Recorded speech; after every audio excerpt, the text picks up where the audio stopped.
Welcome to the FFS podcast, For Finance's Sake, the show that challenges the status quo of accountancy and business.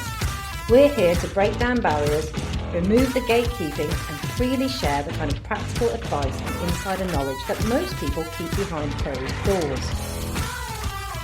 Each episode, we ask the uncomfortable questions that others shy away from. Whether we're interviewing CFOs from major companies or tackling the everyday tax and business issues facing SMEs. No jargon, no fluff, just honest, insightful conversations to help you make smarter business decisions. Today we have Colin Parselle with us, who has a really interesting career history and one where he made FD in his early 30s. So lots to talk about. Colin, welcome. Thank you, Rachel. Good morning, everyone. Let's start with your journey. How did you get into finance? Was there a defining moment that set you on this path? It's probably one that many FDs have been through. So I went to university, I studied economics. I came out of university without any idea what I wanted to do. You get all the milk rounds, you get all these kind of meetings with people. I just don't know. My mum saw a job in the paper, I think, for a sales ledger clerk working for the local council. So literally that was it. I just started off in an office. I liked earning money. That was really helpful.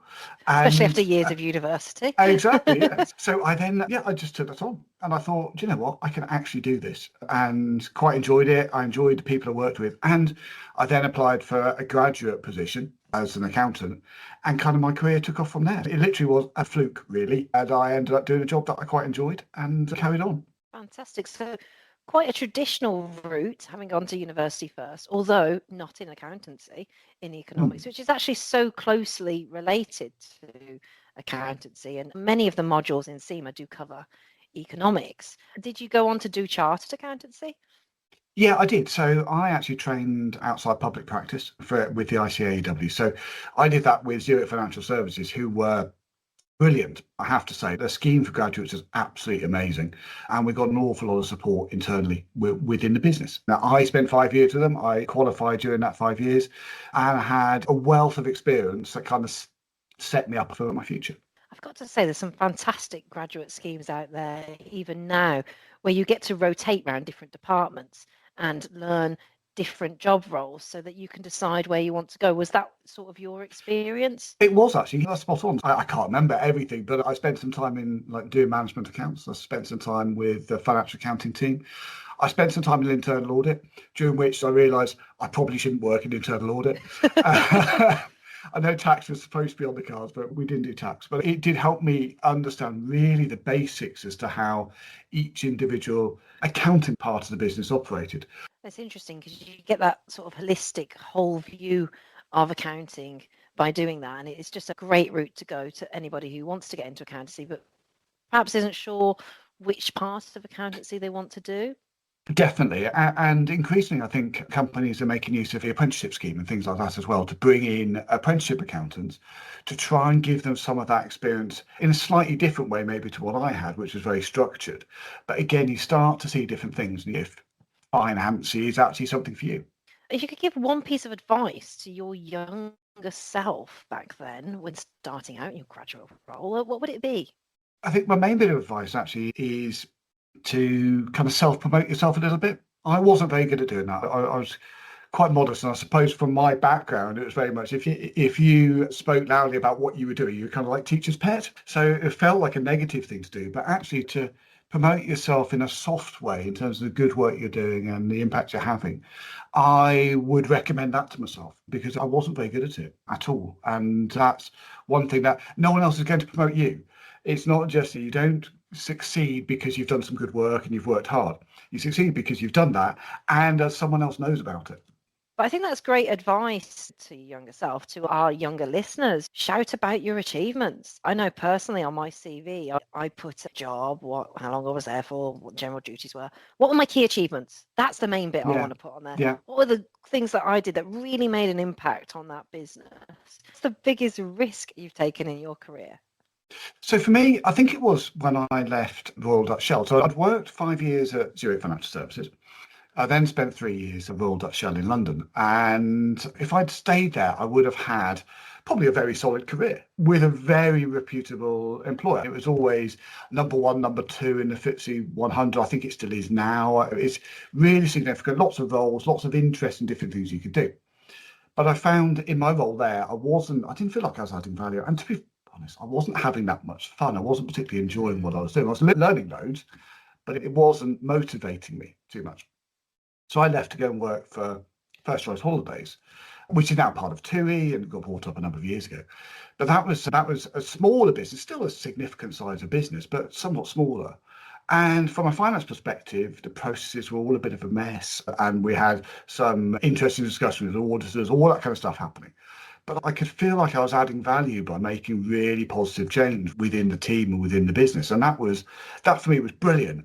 But as a risk, going from this massive employer that I could have had, I'm sure, a career for 40 odd years with, to one which wasn't the same. I think that was probably the biggest risk I took.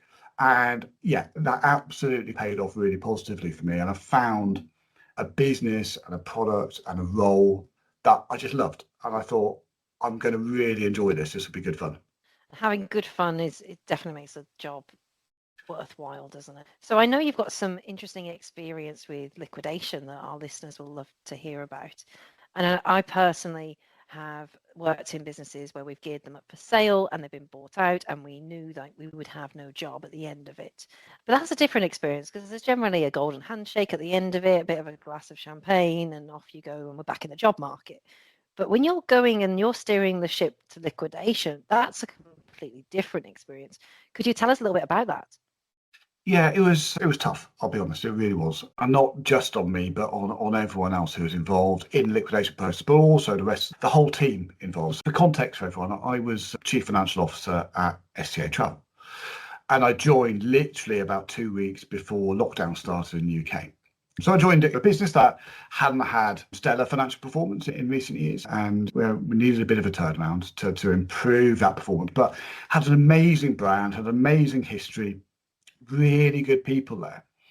We made a start, I suppose. My first week or so was all about inductions and meeting people and everything like that. Whilst at the same time, there's a war room set up upstairs, helping move, making sure that all of our holiday makers were getting back to where they needed to get back to, because lockdowns are starting to happen globally. Oh God, so that really was going to be a nightmare to manage before we even talk about liquidation. Yeah, it was everyone involved. It was incredibly tough. And of course, for customers who are there and everyone's trying to pile on flights and get back to where they want to get to, and that it's horrible. So we went through that process, and then of course lockdowns happened. And for travel business, it was horrendous because you've got no business. You're not selling any holidays at that point in time because people don't want to buy holidays because they can't go anywhere on holiday.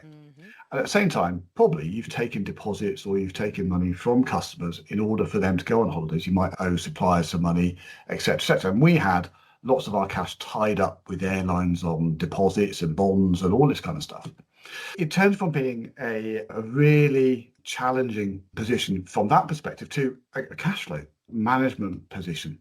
So trying to make sure we just eked out the cash we had as much as possible, keeping our shareholders informed as to how much more cash we need. Our shareholders were a private office, and try and just keep the business going. So getting as much cash as we can, reclaim as many bonds as possible, and so on. And we got to a point where we realised we needed a certain amount of funding, probably to see us through to the end of COVID.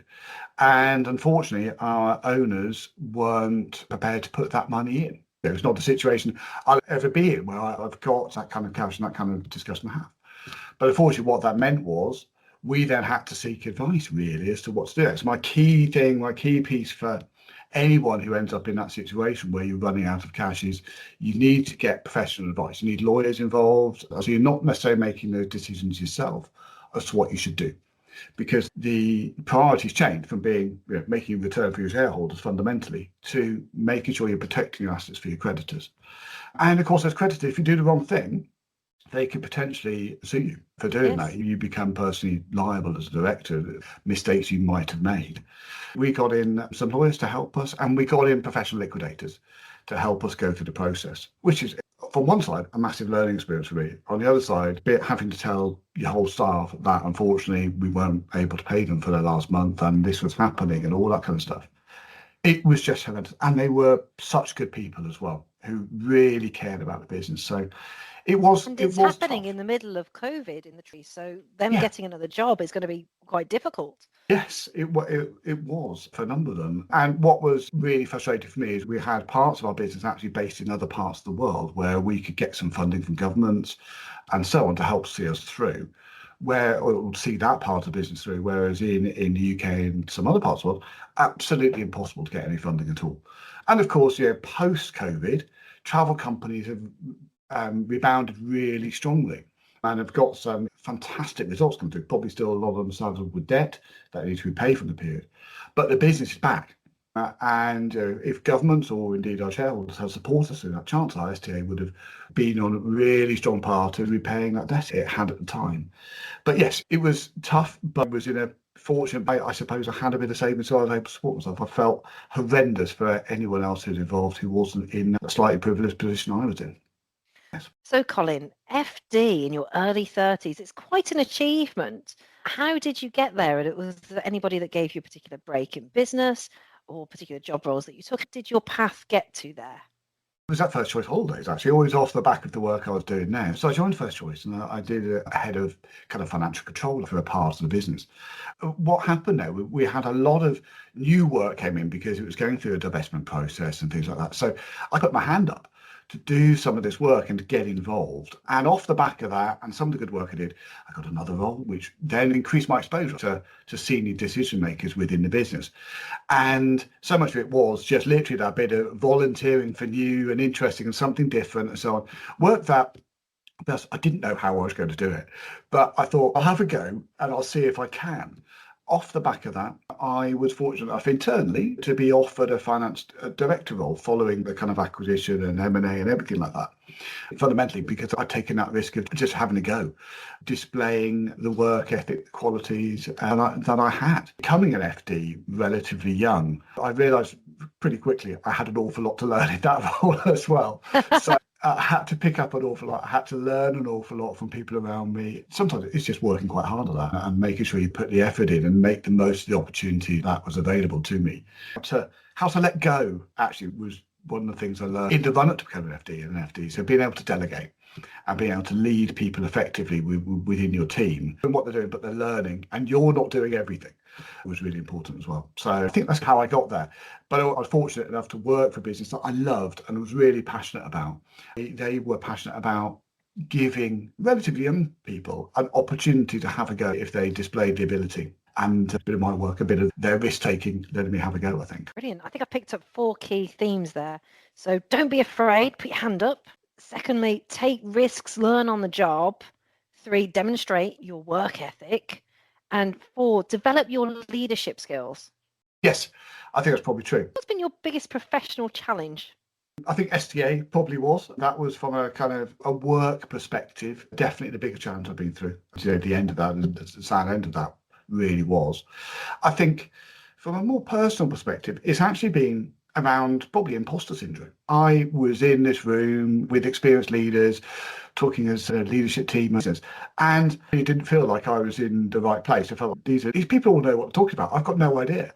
I don't come from a background of senior leaders at all in my family or anything like that. Or I was the first to go to university and so on. You go over that imposter syndrome and realizing I'm in the room because I've got skills and I've got knowledge and I've got a personality that those other people in the room want to have in that room with them. That's taken me a long time. It still occasionally hits and you think, bloody hell, why am I here? And that from a kind of personal side, that's been the biggest challenge throughout my career. And sometimes I've overcompensated for it. I've been overconfident in terms of conversations I have. And that isn't a good thing. That doesn't build, and that is so important at that senior level. Couldn't agree more with you. It is a big challenge, imposter syndrome. And it's amazing how many years down the line it still comes back up and you think, do I deserve to be at this seat? And you almost need to just get that little voice to just go away. Yes, you do. Yes, you don't do. need it. You're making this worse with this little voice. I find it when I do public speaking that it's there louder than ever. And I just think, oh, just go away. I'll be fine if I can't hear you. There's also a point, though, of almost using it as a power to help you make sure you have got everything you're talking about.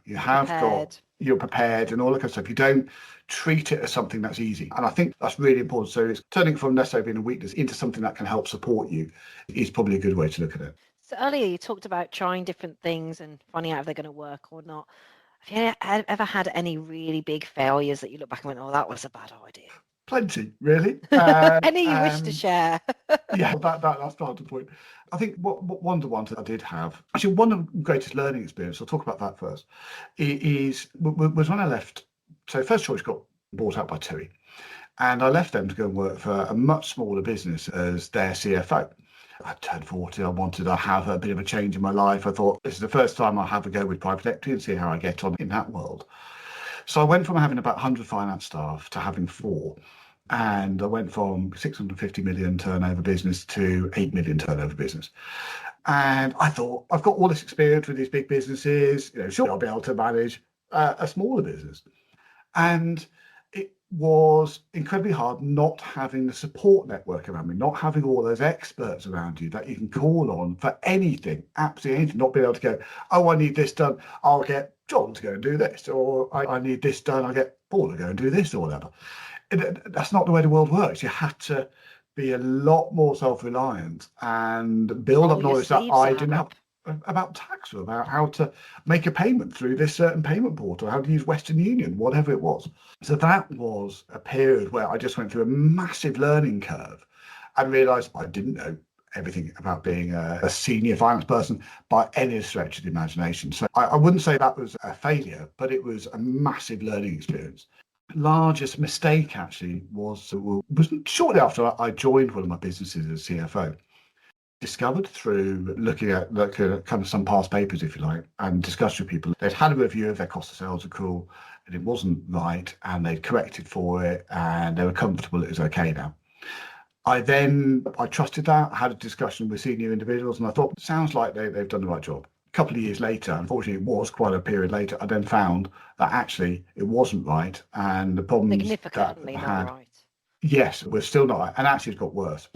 And that was on my watch then, and I hadn't done that time, spent enough time reviewing everything and just monitoring it almost day in, day out to make sure that what was the problem before wasn't reoccurring.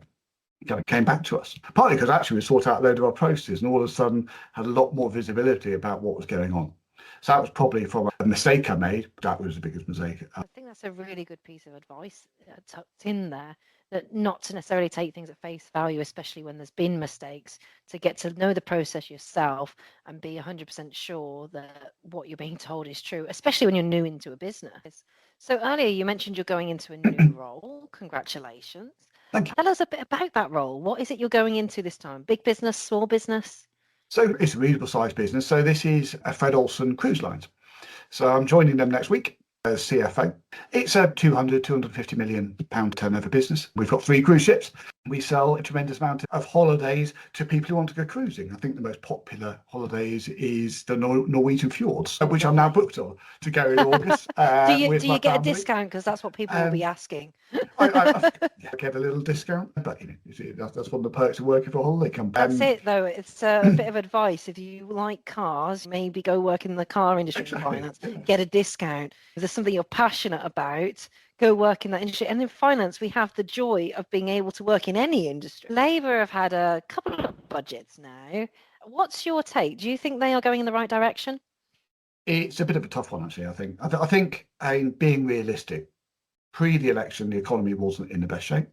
There's clearly a funding shortfall, without a doubt. And so much of this for me comes back to Brexit, and we've still got another 5 or 10 years for that still to feed through the economy. We're, from an economic perspective, we're a poorer country now than we were before, especially in comparison with our European peers. There is a funding shortfall with that, and I can see that, and I just wish all the parties had been honest about that pre the election, rather than setting expectations wrongly. I mean, those of us who can see the economy, see what's going on, that was relatively obvious. Steps around national insurance was a misstep. I think for many businesses, that then actually makes the cost of employment higher. That will change people's decisions in terms of whether to employ, whether to invest in perhaps technology or something different instead. There's kind of edge cases, it changes what people want to do. Or it will change their pay rises people receive because the company's restricting their overall employment costs. So I think, as well, many companies in the UK actually targeted upon, or management teams are targeted upon their kind of EBITDA performance or anything before tax. For me, it would have been made more sense. And I can understand the tax increase on companies, push it through corporation tax instead. I think that would have led to slightly different kind of impact on employment. I think you make some really solid points there. And I'm definitely all for getting people back into work. And there was a big piece that she said recently, Rachel Reeves, about Labour being the party that will get people back into work. But then you're making it so difficult for employers to want to employ. You're taking away a lot of the level 7 apprenticeships. You're making it more and more expensive with the employer's NI. So people are going to prioritise their existing staff first. So if you had Rachel Reeves's job for a day, you've only got a day, but what's the one thing you change if you could go in and just change one thing? Myself and my wife, read a documentary by Michael Sheen, The Secret £1 Million Giveaway, which was all about the funds he was giving to essentially buy up payday loan debt, which he was doing in secret. And I found it absolutely fascinating about how much debt he could buy up for relatively, for him anyway, or I suppose in the economic sense, a relatively small amount of money.